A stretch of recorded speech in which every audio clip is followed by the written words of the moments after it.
Get up! Get up! You don't belong in this cabin and we both know it!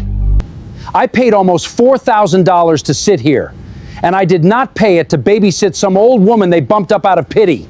Move. I'm sorry? Sorry? This is first class, ma'am. People pay a lot of money to come here, not to see someone like you wandering around in the wrong cabin. Sir, please calm down.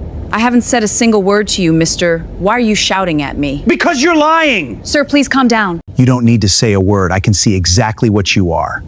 People like you don't buy seats like this. Sir, lower your voice. Every passenger in this cabin has a confirmed booking. Then prove it! Check her ticket! I'm a diamond executive 200,000 miles a year and I am not spending 6 hours next to her! Sir, please calm down. We can resolve this. Some people believe a seat is a verdict. They look at a first-class cabin and they don't see leather and legroom. They see a courtroom that is already ruled in their favor. They believe the price of the ticket is proof of the worth of the person. And so when they look at someone beside them who doesn't fit the picture in their head, they don't think maybe I'm wrong. They think somebody made a mistake and I'm going to fix it. They look at a small gray-haired woman in a plain blue cardigan with a paperback and no jewelry and no designer anything, and they decide she's been let in by accident, a mileage glitch, a bumped upgrade, charity. What they never imagine, what a man like Grant Ashford could not have imagined if he'd had the whole 6-hour flight to try, is that the woman beside him might not just belong in first class, she might belong in the cockpit. She might have flown the very route they were on, in the very type of aircraft they were sitting in, before the man complaining about her was old enough to drive. She might have a building named after her at the airport they were flying toward. She might be the reason the captain of this flight ever got to wear his wings at all. Some seats hold passengers, and some seats, every now and then, hold a legend who is simply too gracious to announce herself. Stay with me on this one all the way to the end, because what happens at 38,000 feet is only half the story. The other half happens on the ground in Los Angeles, in front of a crowd, with cameras rolling. And it is going to cost Grant Ashford a great deal more than a seat. If you've ever watched someone be underestimated and waited, just waited, for the moment the truth came out, hit that like button right now and subscribe. Because this is the kind of moment you wait a whole life to see. Let me take you back to that morning, to a brownstone in Harlem, where a 76-year-old woman was ironing a blue cardigan and deciding, against the airline's wishes, to fly to her own celebration like an ordinary person. The kitchen on West 138th Street smelled like coffee and lemon oil. Loretta Vaughn had lived in that brownstone for 41 years.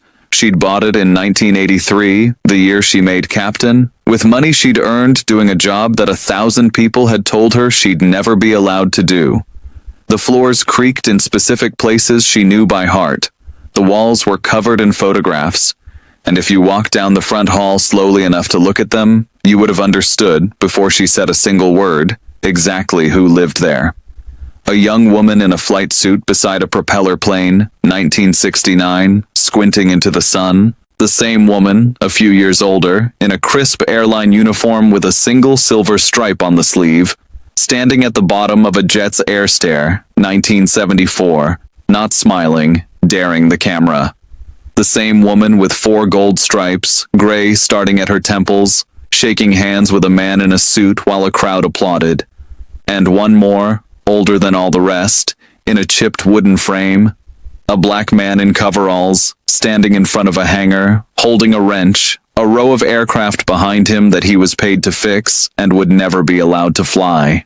That was her father, Otis Vaughn. He'd been a mechanic at an airfield in Virginia for 31 years. He could take an engine apart blindfolded and put it back together better than the men who flew the planes he serviced. He knew those aircraft better than anyone on the field, and not once in 31 years was he ever permitted to sit in the cockpit of one and take it up because of the color of his hands on the wrench. Otis Vaughn used to come home with grease worked so deep into his knuckles that no soap could lift it, and he would sit on the edge of his daughter's bed, and when she said she wanted to fly, When 6-year-old Loretta said she was going to be a pilot in a year when there was not a single black woman flying for any airline in the country, he did not laugh at her. He did not tell her to be realistic. He told her this: "The sky doesn't check your papers, baby. Up there, it doesn't care what they decided you are down here. The wind doesn't know your color, and the clouds never read the rules. The only question the sky ever asks is, can you fly? So you go and you learn to fly so good, so clean, so perfect, that when you get up there, there is not one single word any of them can say. You make yourself undeniable. You hear me? You be so good they choke on it. You make yourself undeniable." Loretta Vaughn built an entire life on those 4 words. She learned to fly on a crop duster strip at 15, paying for lessons by cleaning the flight school's office and washing the planes her father had taught her to respect. She got her commercial license when they told her women didn't fly commercial. She applied to airline after airline through the 1970s and collected rejections like other people collect stamps. "We're not hiring at this time. We don't have facilities for female crew. We'll keep your application on file." And she kept her logbook the whole way, every hour, every landing, in a worn leather book she carried everywhere, because her father had taught her that the numbers don't lie even when people do. Hours are hours. A landing is a landing. You cannot argue with a logbook. In 1974, Sterling Continental Airways hired Loretta Vaughn as a first officer, the first black woman pilot in the airline's history. There were men in that company who refused to fly with her. There were passengers who asked to be rebooked when they saw who was in the right seat. There was a captain who, on her very first revenue flight, did not say a single word to her for 4 hours, and then wrote a report saying she was difficult to communicate with. She made herself undeniable. By 1983, she was a captain. By the time she retired, she had flown for 38 years, commanded everything Sterling Continental put in the air, trained dozens of pilots, and logged just over 27,000 hours in the sky. 27,000 hours. That is more than 3 solid years of a human life spent in the air, in command. And when she retired, she didn't go home and rest. She started something. She called it the Vaughn Cadets, a program that found young people who wanted the sky and couldn't afford the door. Kids from neighborhoods like the one her father raised her in, girls who'd been told to pick something more realistic, young men who'd never met a pilot who looked like them. She raised the money. She wrote the curriculum. She mentored them herself, one at a time, the way her father had sat on the edge of her bed. In 19 years, the Vaughn Cadets had put more than 400 young people into cockpits, 400 pilots. And one of them, though Loretta didn't know it yet that morning, was about to be the captain of Sterling Continental Flight 1, because today was not an ordinary day. Today, in Los Angeles, Sterling Continental Airways was going to dedicate its brand new pilot training center, the largest in the country, and name it the Loretta Vaughn Flight Academy. There would be a portrait unveiled. There would be a crowd. There would be every executive the airline owned, and reporters, and a stage, and her name on the front of a building in letters 3 feet tall. It was, the airline kept telling her, the honor of a lifetime. 50 years, almost to the day, since they'd hired her. They'd offered to fly her out on a private charter. She said no. They'd offered to send a car, a publicist, an escort. She said no to most of it. What Loretta Vaughn wanted, what she insisted on, gently, immovably, the way she'd insisted on everything for 50 years, was to fly to her own celebration in a regular seat, on a regular flight, like a regular passenger, on the same JFK to LAX route she'd flown as a young first officer in 1974. First class, yes, she'd earned that, and she was 76, and her knees said yes. But a commercial seat, paid for in the normal way, boarding when her group was called, carrying her own bag. "I don't need them to make a fuss," she told her great-niece on the phone that morning, ironing the blue cardigan. "I never flew so people would make a fuss over me. I flew because my daddy said the sky doesn't check your papers. Let me just go be in the sky one more time like anybody else. Then they can fuss all they want." She ironed the cardigan. She made her bed. She put her paperback and her old leather logbook into a canvas tote. She still carried the logbook everywhere, 50 years of habit, the numbers that could not be argued with. She put on sensible shoes, and she went to catch a flight, with no idea that the seat she'd paid for was about to become the most important seat on the aircraft, for reasons that had nothing to do with her, and everything to do with the man who would be assigned to sit beside her. Grant Ashford's morning was a series of things that were not good enough.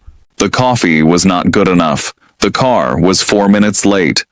The line at the private security lane was longer than a man of his standing should ever have to endure, and he made sure the agent knew it. Grant was 56 years old, and he had spent the last 20 of those years constructing a life in which he never had to wait for anyone, never had to share with anyone, and never had to imagine that anyone around him might be his equal. He had made a great deal of money in commercial real estate. He owned buildings in 3 cities. He owned a luxury brand he'd bought mostly so he could put his name on it. And he had developed, over those 20 years, the specific worldview of a man who believes that wealth is not something you have, but something you are. That the size of the number in his account was a statement about the size of his soul, and that the people with smaller numbers were, in some essential way, smaller people. He traveled with a young associate named Brandon Pierce, 28, sharp, 2 years out of business school, the kind of young man who'd taken the job because it paid well, and who was slowly, privately, realizing what it cost. Brandon had watched Grant berate gate agents and hotel clerks and waiters and interns. He'd learned to keep his head down and his expression neutral.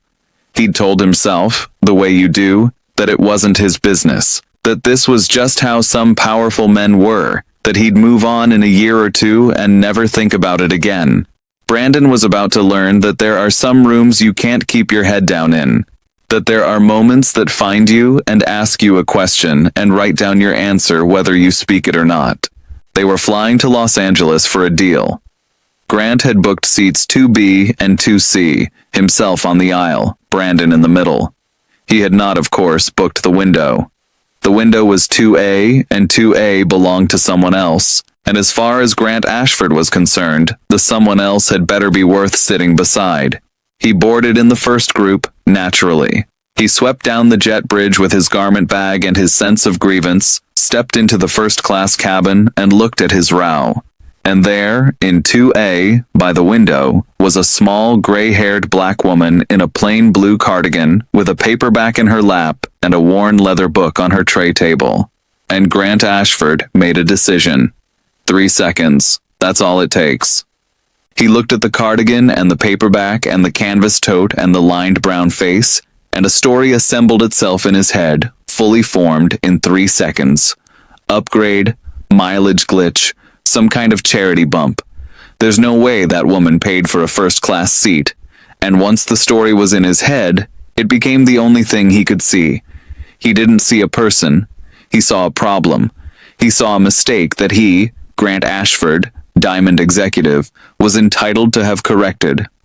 "Excuse me," he said to the flight attendant. "I think there's been a mistake." The flight attendant's name was Camille Boudreau. She was 44 years old, 21 years with Sterling Continental, the lead flight attendant on Flight 1. And when Grant Ashford said, "I think there's been a mistake," Camille glanced at the woman in 2A. And her heart did something complicated, because Camille recognized her. Not her face, exactly. Her name.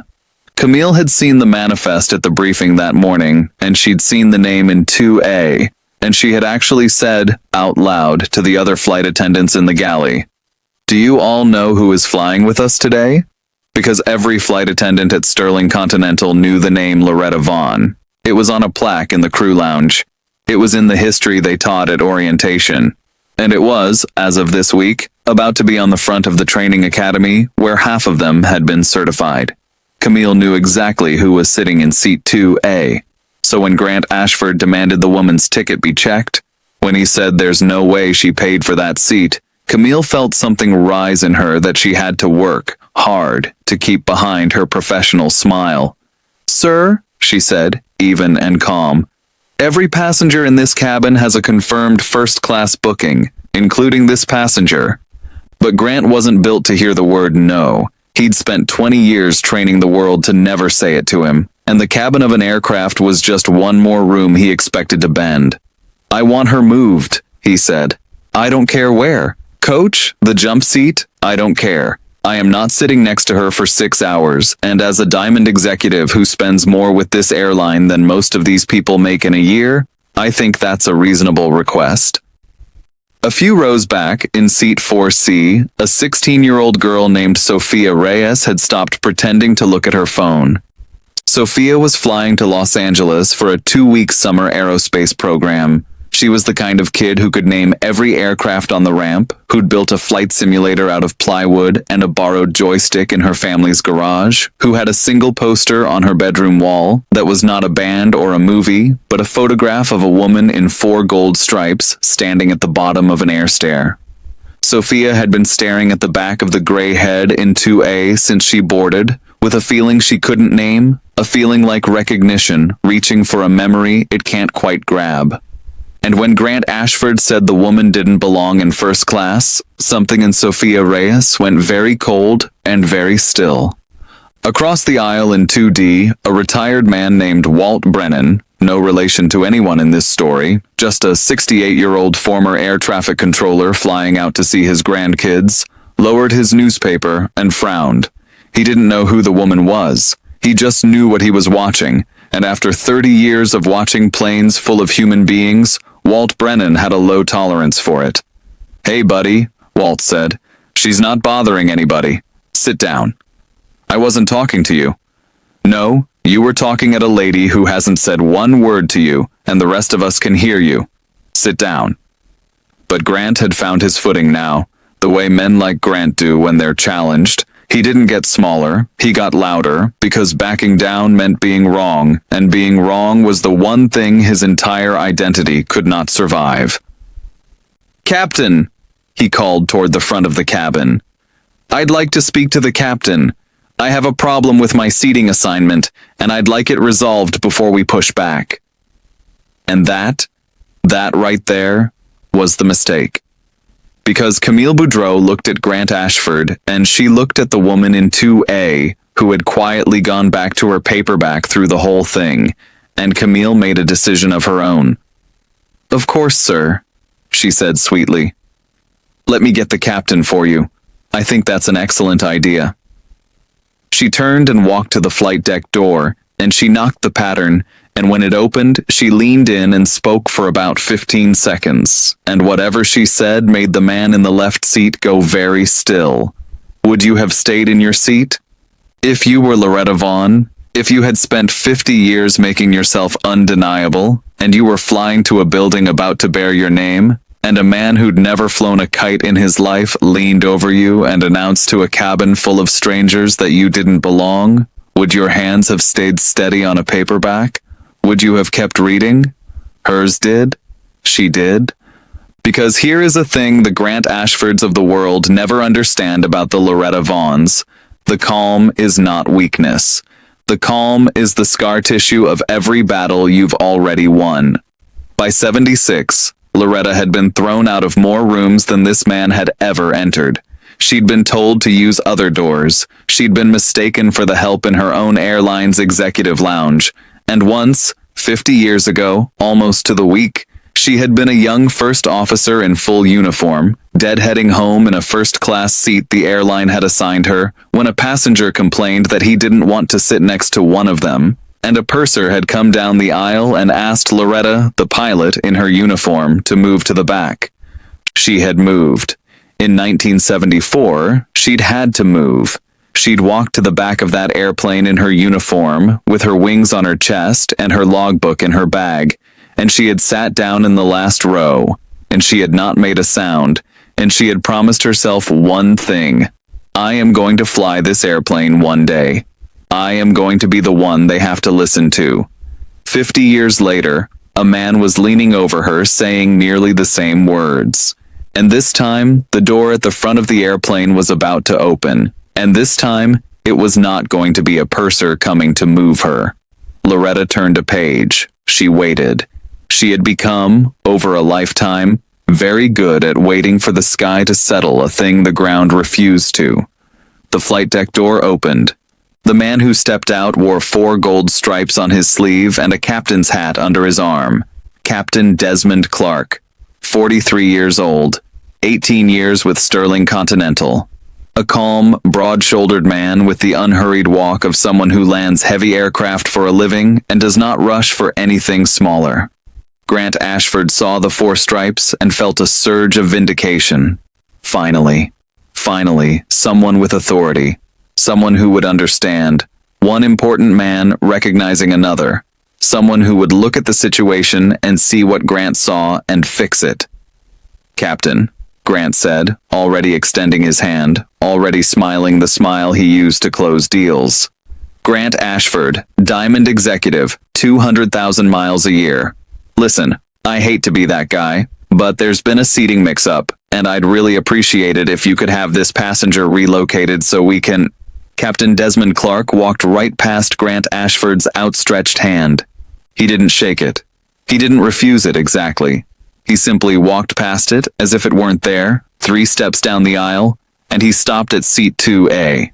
And then Captain Desmond Clark, a captain in command of a transcontinental flight with 190 souls aboard and a schedule to keep, did something that made the entire first-class cabin go silent. He took off his hat. He held it against his chest, and he looked down at the small gray-haired woman in the blue cardigan, and his voice, when it came out, was not steady.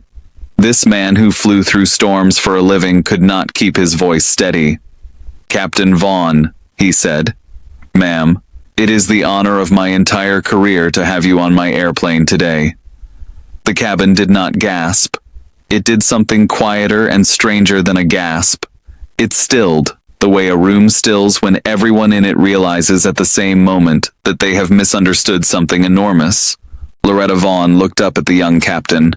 She set her paperback down on her logbook, and she smiled, a real smile, the first one she'd shown since she boarded. "Desmond Clark," she said softly. "Look at you. 4 stripes." "Yes, ma'am. Last time I saw you, you were 19 years old, and you were so nervous in that interview you knocked over my coffee." A sound came out of Captain Clark that was half a laugh and half something he was holding back. "Yes, ma'am, I did." "And I told you." "You told me," Desmond Clark said, and now his eyes were bright, "that the sky doesn't check your papers. You told me to make myself undeniable." He had to stop for a second. "I wrote your recommendation letter into my logbook, ma'am, the whole thing, so I'd never forget who got me through that door." Loretta Vaughn reached up and put her small lined hand on the young captain's arm. "You got yourself through that door, baby," she said. "I just told you it was there." And then, slowly, Captain Desmond Clark straightened up. He put his hat back on, and he turned around to face Grant Ashford, and the warmth was gone now, replaced by something flat and final and very, very calm. "Mr. Ashford," he said, "I'd like to introduce you to the passenger in seat 2A. Grant Ashford's mouth had gone dry. This is Captain Loretta Vaughn. She was the first black woman ever hired to fly for this airline. That was 50 years ago. She flew this exact route, New York to Los Angeles, for 38 years. She has logged more than 27,000 hours in command of commercial aircraft, which is more hours than every pilot, flight attendant, and passenger on this airplane has, combined, several times over." He let that sit. "She trained me. She trained a great many of the people who fly for this company. And tonight, in Los Angeles, this airline is going to put her name on the front of the building where we train every new pilot we hire." The silence in that cabin had weight. You could feel it on your skin. "You asked me to relocate her," Captain Clark said, "because you didn't believe she paid for her seat." He looked at Grant Ashford for a long moment. "Sir, the only reason any of us are allowed to sit in a seat like the one you're standing next to is because women like her made it impossible to keep us out. You're not sitting next to someone who doesn't belong in first class. You're sitting next to the reason first class isn't just for men who look like you anymore." Grant Ashford did not have a response. For perhaps the first time in his adult life, Grant Ashford stood in a room full of people and could not find a single word. His face had gone the color of old paper. His hand, the one he'd extended for the handshake that never came, was still slightly raised, and he lowered it now, slowly, the way you lower something heavy. In 2B, Brandon Pierce, his young associate, was staring at his own knees. He had heard every word, and something was happening inside Brandon, some slow tectonic shift, the feeling of a young man realizing in real time that he has been standing next to the wrong person for 2 years and calling it a career. 3 rows back, 16-year-old Sophia Reyes had her hand pressed over her mouth, and tears were running down her face, because she'd finally grabbed the memory that had been reaching for her since she boarded. The poster on her bedroom wall, the woman in 4 gold stripes at the bottom of an air stair. That was her. Sophia had been sitting 40 feet away from the photograph she fell asleep looking at every night of her life, and a man had stood up and said that woman didn't belong. And in 2A, Captain Loretta Vaughn, the legend, the first, the undeniable, looked up at Grant Ashford with no anger in her face at all. That was the thing nobody expected. There was no triumph in her, no gloating.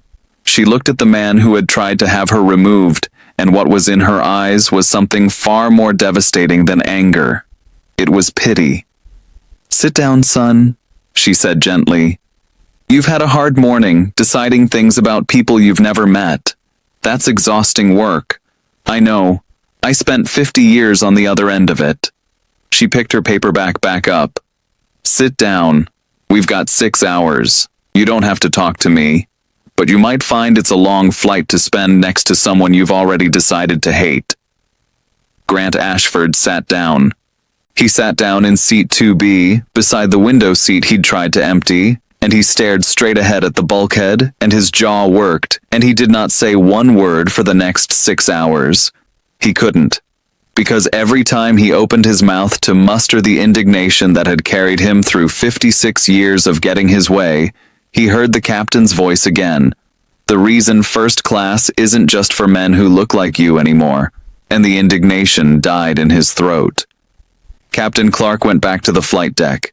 The cabin door closed. The aircraft pushed back from the gate and taxied out, and climbed into the sky over New York that Loretta Vaughn had flown into and out of 10,000 times and leveled off at 38,000 feet, heading west toward a building with her name on it. But the story wasn't over, because somewhere back in coach, a phone had been recording since the moment Captain Clark took off his hat. And on the ground in Los Angeles, a crowd was already gathering. And the worst day of Grant Ashford's life had, it turned out, only just begun. About an hour into the flight, after the meal service, Camille Boudreau came down the aisle and crouched beside seat 4C. "Sophia, isn't it?" she said. Camille had checked the manifest. "Captain Vaughn would like to know if you'd come sit with her for a little while. There's an open seat next to her now. She heard you're flying out for an aerospace program." Sophia Reyes looked like she'd been asked if she wanted to walk on the moon. She came forward on legs that didn't quite work, and she sat down in seat 2C, the aisle seat, with Grant Ashford silent and rigid in 2B between her and the legend. And Loretta Vaughn leaned across the frozen, humiliated man as if he were simply a piece of furniture, and she said, "I hear you build flight simulators in your garage." "Out of plywood," Sophia whispered. "And a joystick I got at a yard sale." Plywood and a yard sale joystick. Loretta Vaughn nodded slowly, like this was the most serious and impressive thing she had heard in years, which to her it was. "That's how it starts, you know. That is exactly how it starts. I learned on a crop duster I had to wash by hand to pay for. You don't need the fancy equipment. You need the wanting. Have you got the wanting?" "More than anything," Sophia said. "But my counselor says I should have a backup plan. In case."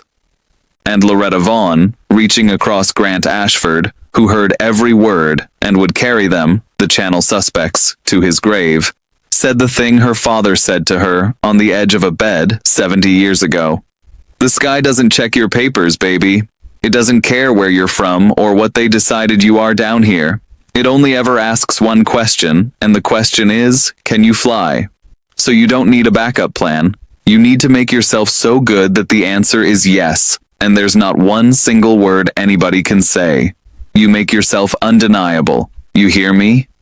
Sophia Reyes nodded, crying again, and Loretta Vaughn reached into her canvas tote and took out the worn leather logbook. 50 years of hours, the numbers that cannot be argued with. And she opened it to the very first page, to an entry from 1964. A 15-year-old girl's careful handwriting recording her first solo, and she turned it around so Sophia could see. This is where I started, she said. One flight, then another, then 27,000 hours. You write down everyone, you hear? Because they will tell you you didn't earn it. Your whole life they'll tell you. And when they do, you don't argue with them. You just open the book. The book doesn't lie.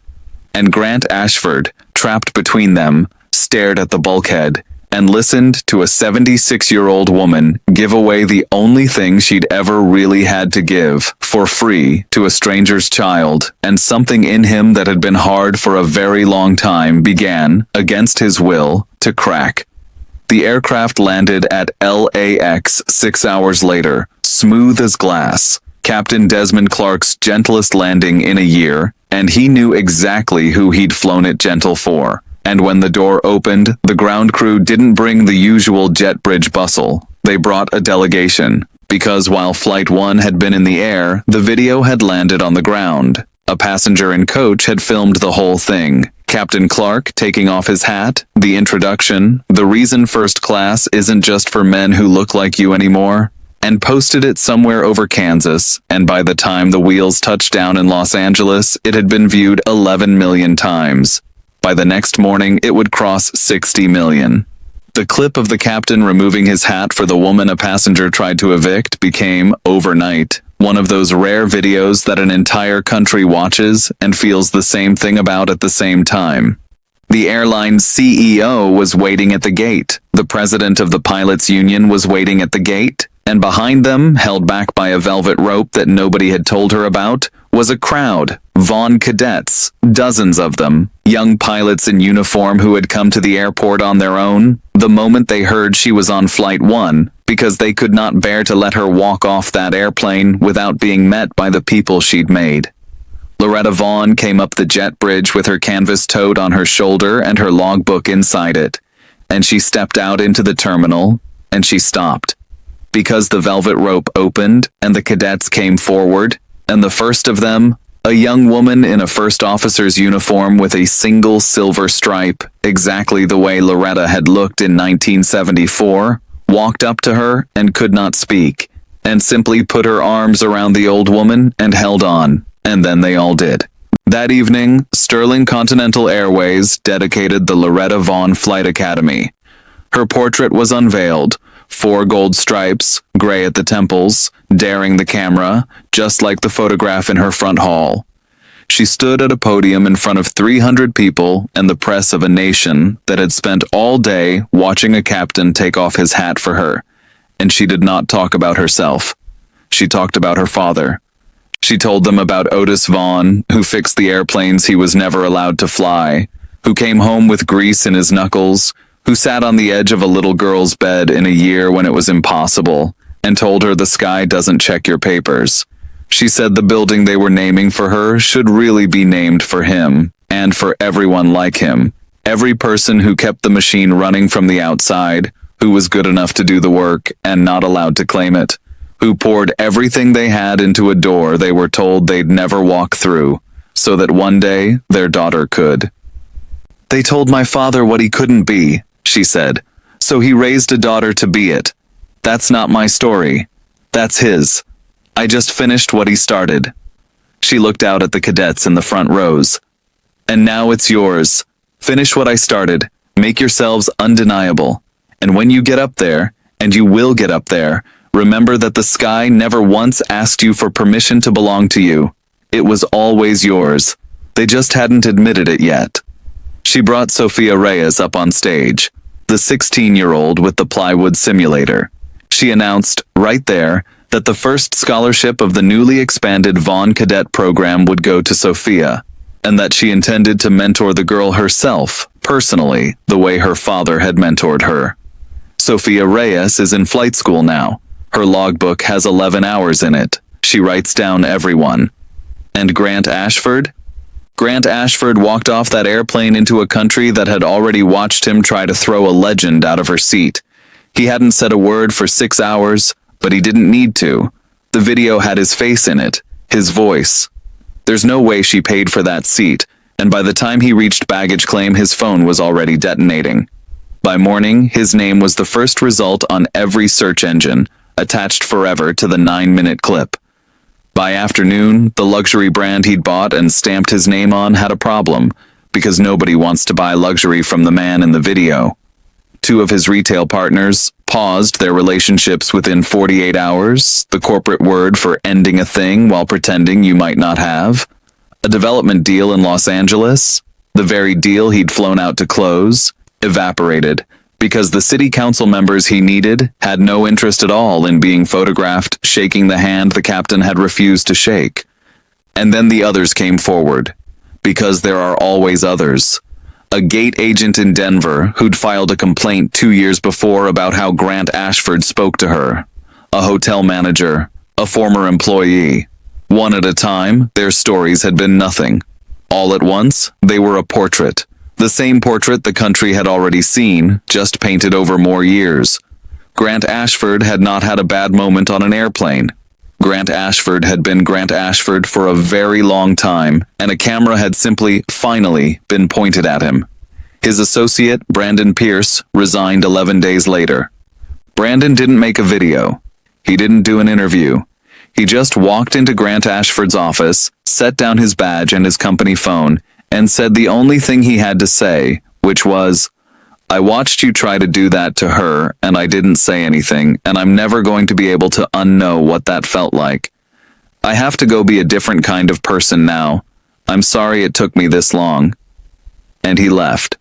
He's at a smaller firm now, making less money, sleeping better. Some bystanders don't become heroes. They just, finally, stop being witnesses and start being people. Loretta Vaughn never said a public word about Grant Ashford. Reporters asked. Cameras waited. Her answer, the one time she addressed it, was 11 words long, and it was somehow worse for him than any speech could have been. "I don't remember his name. I remember the captain's hat." Captain Desmond Clark flew home to New York the next day in the left seat where Loretta Vaughn put him. The video of him removing his hat hangs now, framed as a still photograph, in the lobby of the Loretta Vaughn Flight Academy, the moment a young captain stood up for the woman who gave him the sky, with a man who tried to take her seat frozen in the background. New cadets walk past it on their first day. Most of them stop. Some of them cry. All of them understand, looking at it, exactly what the building is for. Camille Boudreau, the flight attendant who walked to that flight deck door and said, "Let me get the captain. I think that's an excellent idea," knowing precisely what would happen, was honored by the airline for her judgment. She framed the letter. She keeps it in her crew bag, and on hard flights, when a passenger is cruel, she takes it out and reads it. And she remembers that sometimes the most powerful thing you can do is open a door and let the truth walk through it. Walt Brennan, the retired air traffic controller who said "sit down, buddy" before he knew who anyone was, he didn't know he'd done anything special. When a reporter tracked him down, he seemed genuinely confused by the question. "She wasn't bothering anybody," he said. "You don't need to know who somebody famous is to know you don't talk to a person like that. You just have to not be the kind of man who does." Which is, when you think about it, the whole thing, said better than this entire video could say it. And Loretta Vaughn went home to the brownstone on West 138th Street, to the front hall full of photographs, and she added one more to the wall. It's a still from the video. A young captain with his hat against his chest, bent toward a small gray-haired woman in a blue cardigan. She hung it at the end of the hall, past her father's photograph, past Otis Vaughn in his coveralls, holding the wrench, standing in front of the airplanes he fixed and was never allowed to fly. So that the two of them are looking at each other, now, across the hall. the man who serviced the door, and the moment his granddaughter's whole life walked through it. So let me ask you something before you go. When you walk into a room, a cabin, a waiting room, a lobby, a line, and you see someone who doesn't fit the picture in your head of who belongs there, what do you do with that 3 seconds? Because you get them, the same 3 seconds Grant Ashford got. We all do. That little flicker where your brain hands you a story about a stranger before you've heard them say a word. You can believe the story. That's the easy thing. That's the Grant Ashford thing. Look at the cardigan, look at the paperback, look at the brown hands and the canvas tote, and decide. Or you can do the harder, better, braver thing, which is to remember that you do not have the faintest idea who you are sitting next to. That the quiet woman with the worn leather book might have 27,000 hours in the sky. That the man you're about to talk down to might have forgotten more than you'll ever know. That every single person you've ever underestimated was a whole entire universe, and the only thing your underestimation ever measured was the size of your own imagination. The seat is paper. Anybody with a credit card can buy the seat. The sky is earned, and the sky does not check anybody's papers. So tell me, down in the comments, I really want to hear this one. Tell me about a time you watched the world underestimate someone, and then watched the truth come out. The quiet person who turned out to be a giant. The one everybody wrote off who walked up to the podium. The grandmother, the janitor, the kid in the back row. Tell me who they were. Let's fill the comments with the undeniable ones. The people who made themselves so good there wasn't one word anybody could say. And if this story moved you, if you felt your chest go tight when that young captain took off his hat, do me one small favor. Hit that like button, subscribe, and turn on notifications because we have more of these coming, and the next one will find you exactly where you live. But before you click away, do one more thing today. Look a little harder at the quiet ones, the ones who don't announce themselves, the ones in the plain blue cardigans with the worn leather books, because the loudest person in any room is almost never the most important one. And every now and then, if you're paying attention, you'll get to watch the whole world find that out at once. Keep your eyes on the quiet ones. I'll see you in the next one.